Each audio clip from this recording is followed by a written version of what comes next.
Rain fell over the border station of Havo Reach, and nobody there was ready for what the sky would bring that night. The station sat at the edge of a trade route shared by many alien worlds, a rusty ring of metal and glass floating above a cold blue planet. Inside, a tired worker named Doran was fixing a broken sensor panel when the alarms began to scream. He dropped his tools and ran to the control room. Every screen showed the same thing. A huge shape had appeared out of nowhere, far bigger than any trade ship should be. It had no lights, no flags, and no answer to the station's calls.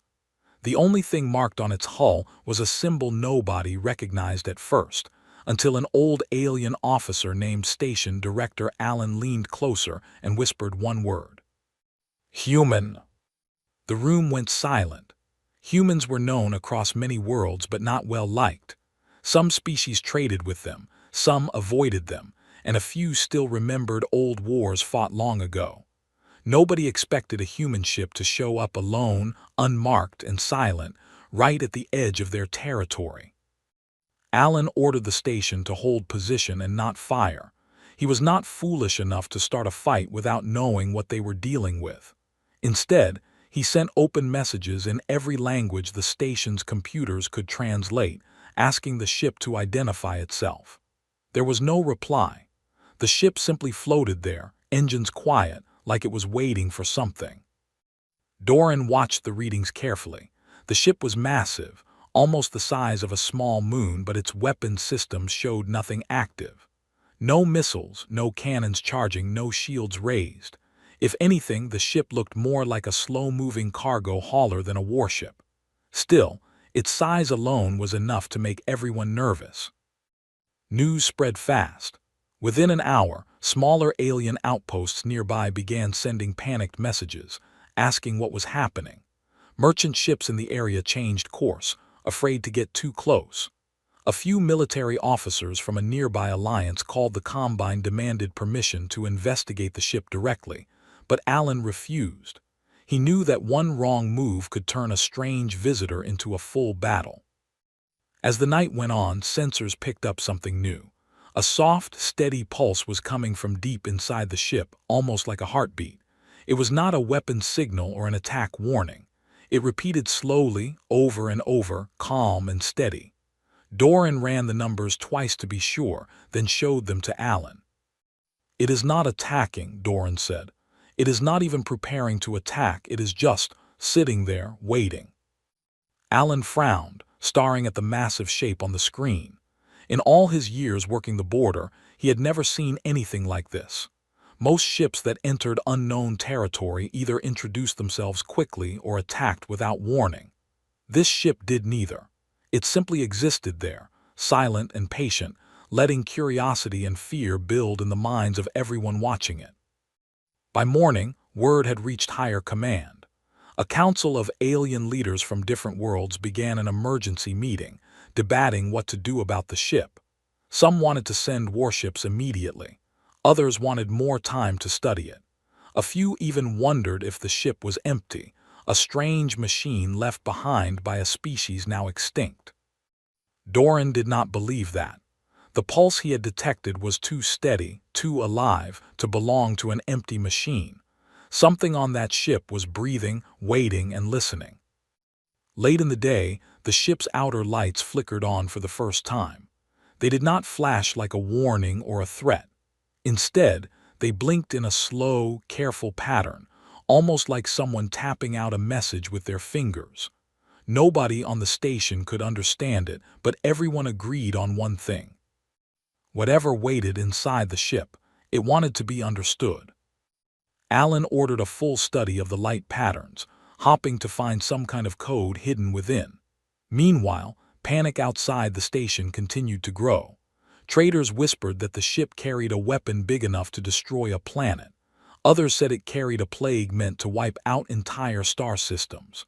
Fear spread quicker than facts, turning a silent, waiting ship into the center of countless dark rumors. Doran stayed in the control room long after his shift ended, watching the ship's slow, blinking lights, unable to look away.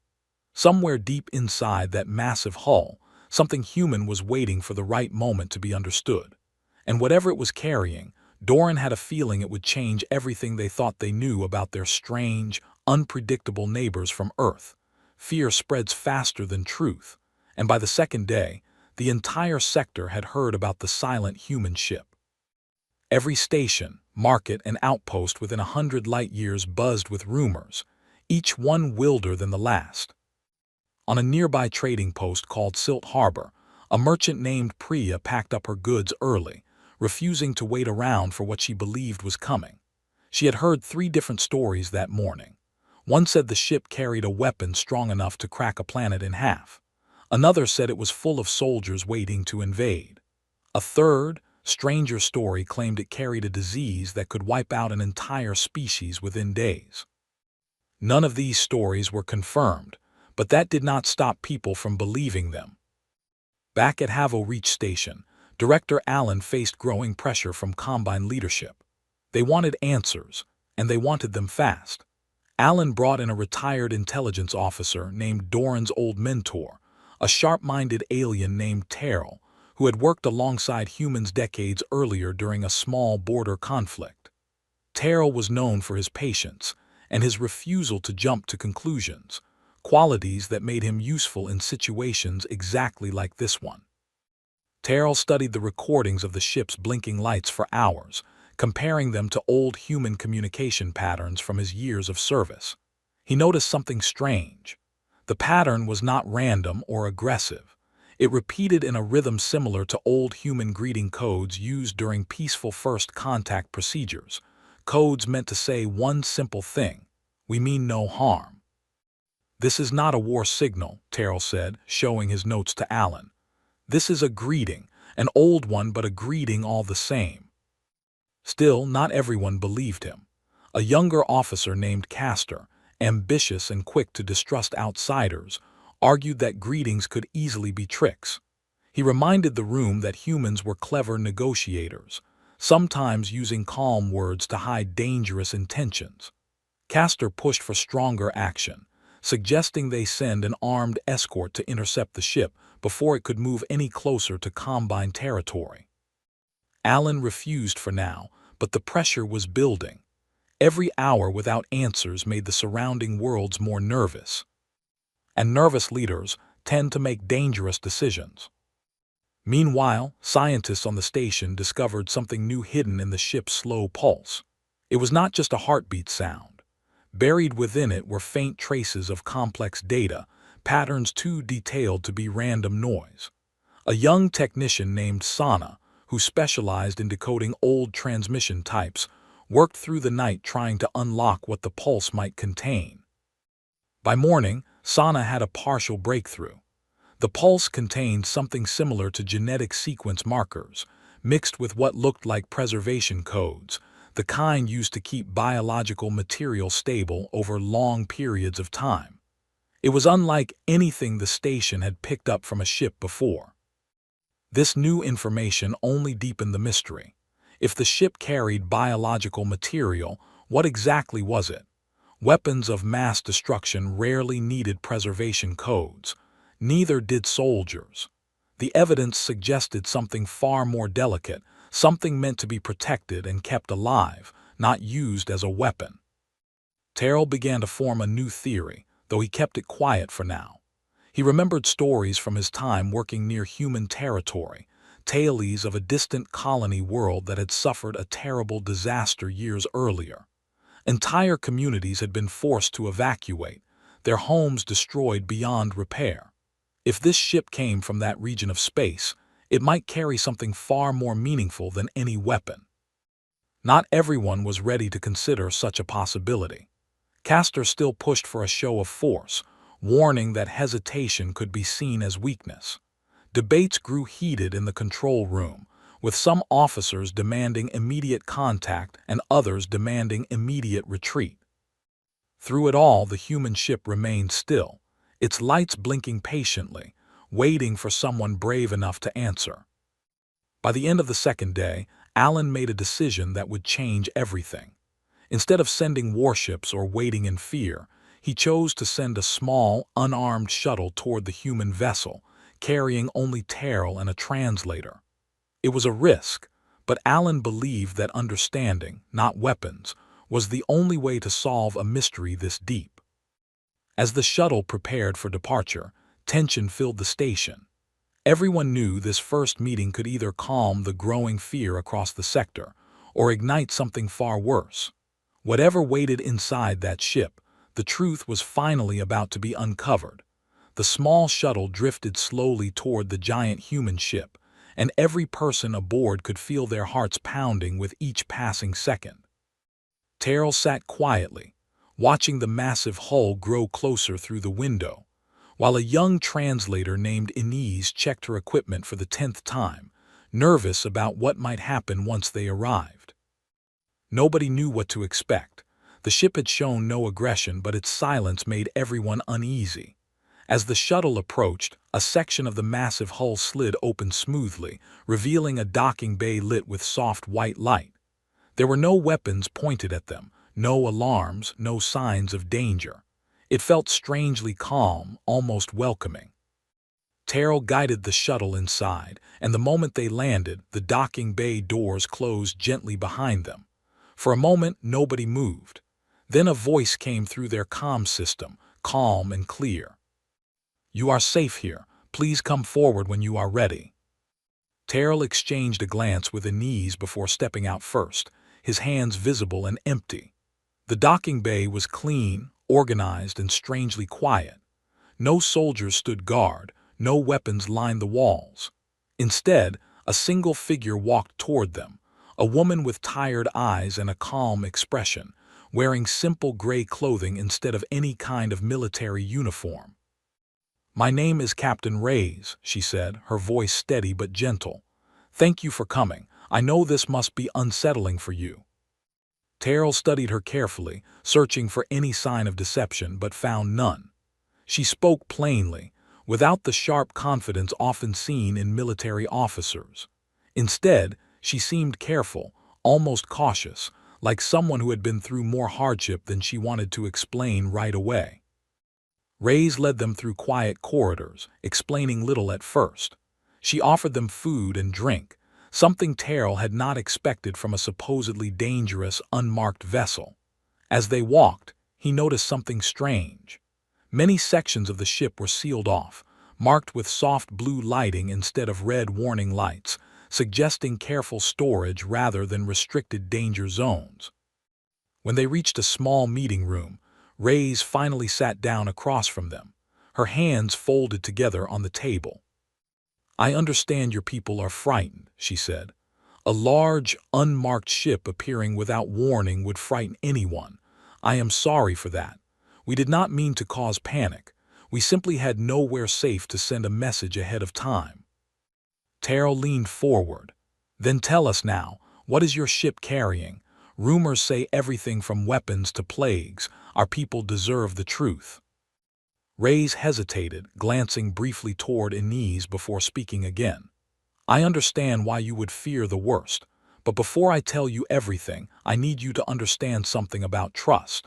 My people have learned, through painful experience, that revealing too much too soon can lead to disaster. I am not testing you out of arrogance. I am protecting something very important to us." Castor's warnings echoed in Terrell's mind, but he pushed them aside. Something about Reyes's tone felt different from deception. It felt like exhaustion, like someone carrying a heavy responsibility for a very long time. "We are willing to listen," Terrell said carefully, "but my people are growing impatient. If you want peace, you must give them a reason to trust you soon." Reyes nodded slowly. "I promise the truth will be revealed, but I ask for a little more time. There are still preparations we must finish before it is safe to show you everything." Inez finally spoke, her voice careful but curious. "Are there living things aboard this ship? We detected biological signals in your transmissions." Reyes's expression softened just slightly, though she did not confirm or deny the question directly. "There are things aboard this ship that matter more to us than any weapon ever could. That is all I can say for now." Before Terrell could press further, an alert flashed briefly on Reyes's wrist device. She frowned, standing quickly. "I'm sorry, we must cut this meeting short," she said. "There is a situation developing that I need to address immediately." Terrell felt a chill of worry. What kind of situation? Reyes met his eyes directly, her calm expression replaced by something more serious. "Your Combine Council has authorized a strike team to intercept my ship. They believe patience has run out." The room fell silent. Whatever fragile trust had been building between them now stood on the edge of collapse, and neither side had much time left to stop the danger rushing toward them. Warning lights flashed across the control deck of the Combine warship Iron Veil, and General Castor stood at its center, arms crossed, watching the countdown to launch. He had grown tired of waiting. While Terrell sat talking peacefully aboard the human vessel, Castor believed real danger was slipping past everyone's guard. "They've had 2 days," Castor said to his officers. 2 days of soft words and no answers. I will not risk our people's safety on polite conversation." His second-in-command, a cautious officer named Bellin, tried to reason with him. Director Allen ordered restraint. If we act without his approval, it could be seen as a declaration of war. Castor turned sharply. "And if that ship carries a weapon capable of destroying a colony, waiting could cost thousands of lives. I would rather answer for bold action than for silence." Bellin said nothing more, though worry remained clear on his face. Castor gave the order, and a small strike team boarded 3 fast attack shuttles, preparing to breach the human ship directly, bypassing official negotiations entirely. Back aboard the human vessel, Reyes moved quickly through the corridors, alarms now blinking softly through the ship, a signal meant to prepare her crew without causing panic. Terrell followed close behind, his mind racing. "You said preparations were needed before revealing your cargo," Terrell said. "Can those preparations be finished now? If Castor's forces arrive and find something they don't understand, they may act without thinking." Reyes' jaw tightened. "The systems protecting our cargo are delicate. Rushing them could cause serious harm to what we are protecting." Inez, walking alongside them, asked carefully, "Protecting from what?" Reyes did not answer right away. Instead, she led them into a control room filled with soft blue light, where several crew members worked quietly at different stations. On the main screen, Terrell could see a section of the ship divided into long rows of sealed containers, each one glowing faintly. "These containers require a slow, careful shutdown procedure," Reyes explained.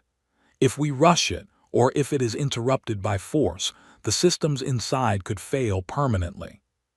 Terrell finally understood the size of the risk.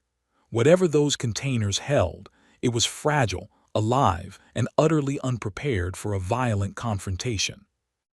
Meanwhile, Castor's shuttles approached the massive ship, weapons armed, engines roaring with tension. Inside the lead shuttle, young soldiers exchanged nervous glances, uncertain what they were about to face.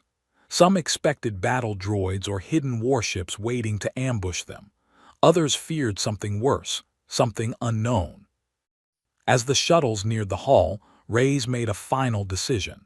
She ordered her crew to lower external defenses completely, choosing transparency instead of confrontation, even as danger approached. "If we resist, they will believe the worst," she said to her crew.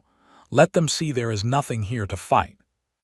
Terrell watched her carefully, surprised by the risk she was willing to take. "You could be killed for this decision." Reyes met his gaze steadily. "I have already lost people I could not save. I will not risk losing more because fear made the decision for me." The docking bay doors opened without resistance, and Castor's strike team moved in quickly, weapons raised, expecting immediate danger. Instead, they found calm hallways, dim blue lighting, and no armed defenders waiting to stop them. Confusion spread through the soldiers as they pushed deeper into the ship, searching every corridor for hidden threats. Castor himself entered soon after, frustration growing as his expectations of resistance failed to appear. "Where are your weapons?" Castor demanded when he finally reached Reyes, his voice sharp with suspicion. "There are none," Reyes answered simply. Castor did not believe her. He ordered his soldiers to continue searching, convinced that something dangerous remained hidden deeper within the ship. As his team pushed toward the sealed containers Terrell had seen earlier, tension in the room rose sharply. Reyes stepped forward, her voice firm despite the danger surrounding her. "What you are about to find is not a weapon, but if your soldiers act carelessly, they could destroy something that can never be replaced." Castor hesitated for the first time, uncertainty flickering behind his stern expression. Whatever waited beyond those sealed doors was about to be revealed, whether through careful understanding or through a mistake that could not be undone. Silence filled the corridor as Castor's soldiers stood before the sealed doors, weapons ready, waiting for the order to breach. Reyes stood between them and the entrance, her arms slightly raised, not in surrender but in warning. "If you force this open carelessly," she said, "you will destroy the very thing you are trying to protect your people from. Let me open it properly." Castor studied her closely, searching for any sign of a trick. After a long pause, he gave a sharp nod, though he kept his weapon steady. "You have one chance. If anything moves against my soldiers, we will respond immediately." Reyes walked to a small panel beside the doors and entered a slow sequence of commands. The soft blue lighting around them shifted gently, brightening in a calm, steady rhythm. A quiet hiss echoed through the corridor as the heavy doors began to separate. Inside, the room stretched far longer than anyone expected, filled with row after row of sealed pods, each one glowing faintly with soft light. Machines around them beeped quietly, monitoring something within each container. Castor's soldiers stepped inside cautiously, scanning the area for hidden threats but found none. Terrell moved closer to one of the pods, staring through its transparent surface. Inside, unmistakably, was a human child, resting peacefully, connected gently to soft monitoring equipment. Beside that pod, another held an elderly man. Further down, rows of pods held people of all ages, all resting in careful stillness. "These are not weapons," Terrell whispered, stunned. Reyes nodded, her voice quiet but steady. "They are survivors, refugees from a colony world destroyed by a natural disaster no one could stop. Our home was lost in less than a day. This ship carries everyone we managed to save." Castor lowered his weapon slightly, though confusion still marked his face. "Why hide this? Why not simply tell us from the beginning?" Reyes turned to him directly. "Because desperate people carrying vulnerable lives make easy targets. We did not know if your people would welcome refugees, or see them as an opportunity for exploitation. We needed time to understand who we were dealing with before risking their safety." Bellin, who had followed quietly behind Castor, stepped forward, his expression softened by what he saw. "There is no threat here, only fear on both sides." As soldiers moved further into the chamber, they discovered more than just survivors. Sealed containers held seed banks meant to grow food on a new world, alongside medical supplies, historical records, and cultural artifacts, everything needed to help rebuild a community from nothing. Castor remained silent for a long moment, staring at the rows of sleeping survivors. His earlier certainty, his belief that the ship carried some hidden danger, crumbled beneath the truth in front of him. He had brought armed soldiers to confront what turned out to be nothing more than desperate people seeking safety. "I nearly destroyed this," he said quietly, almost to himself. Reyes did not respond with anger. Instead, her voice remained calm. "Fear often leads good people toward terrible mistakes. I understand that better than you might think." Terrell stepped closer to Castor, his tone measured but firm. "This is why patience matters more than power. If we had attacked without understanding, we would have destroyed innocent lives based on nothing but assumptions." Castor lowered his head, the weight of his near mistake settling heavily on his shoulders. He ordered his soldiers to stand down completely, allowing medical teams instead of armed guards to assist the refugee ship. News of the discovery spread quickly through Combine channels, replacing fear with a mixture of relief and shame. The ship that many believed carried destruction instead carried the last hope of a broken community, refusing to give up despite unimaginable loss. As calm finally settled over the ship, Reyes allowed herself a small, tired smile, the weight of protecting her people through days of fear beginning to ease. Terrell remained beside her, watching quietly as the truth continued spreading outward, slowly turning panic into understanding. Whatever challenges remained ahead, one thing had become clear to everyone present. The unknown human ship carried no weapon capable of destroying worlds. It carried something far more powerful and far more human than anyone had expected. Hope, refusing to be extinguished, even after everything had been lost. Weeks passed, and the story of the refugee ship spread across every corner of Combine space, changing the way countless species viewed their human neighbors. What began as fear and suspicion slowly transformed into something closer to respect, though not without difficult conversations and lingering doubts along the way. At Havil Reach Station, Director Allen stood before a gathering of Combine representatives, explaining everything that had happened. Many in the room struggled to accept how close they had come to attacking innocent survivors. Others focused instead on the deeper lesson, one about patience and the danger of assuming the worst without proof. Castor stood quietly near the back of the room, no longer wearing his military rank with the same confidence he once had. His decision to nearly force his way into the refugee ship had cost him his position, though not entirely his reputation. Instead of punishment alone, Combine leadership assigned him to oversee humanitarian coordination efforts, a role meant to teach him restraint through direct experience rather than simple discipline. At first, Castor resisted the assignment, feeling it beneath someone of his former rank. But as weeks passed, working alongside survivors from the human colony, something inside him began to shift. He watched as families rebuilt small pieces of their lives, grateful simply to have a chance to start over. Slowly, his understanding of strength changed, moving away from weapons and control toward patience and protection instead. Meanwhile, Captain Reyes worked closely with Combine officials to find a permanent home for her people. Several worlds expressed interest in welcoming the refugees, partly out of genuine goodwill, and partly to repair damaged trust after the incident. Eventually, a quiet, resource-rich world called Bellara Minor was chosen, offering fertile land and a peaceful environment far from any active conflict zones. Terrell, who had played a crucial role in preventing disaster, was asked to oversee the resettlement process alongside Reyes. Despite their different backgrounds, the two developed a strong professional friendship built on mutual respect. Terrell often reminded Combine officials that understanding, not military strength, had prevented catastrophe, a lesson he hoped would not be forgotten easily. As the first refugees stepped onto Bellara Minor, cheers and quiet tears mixed together among the crowd.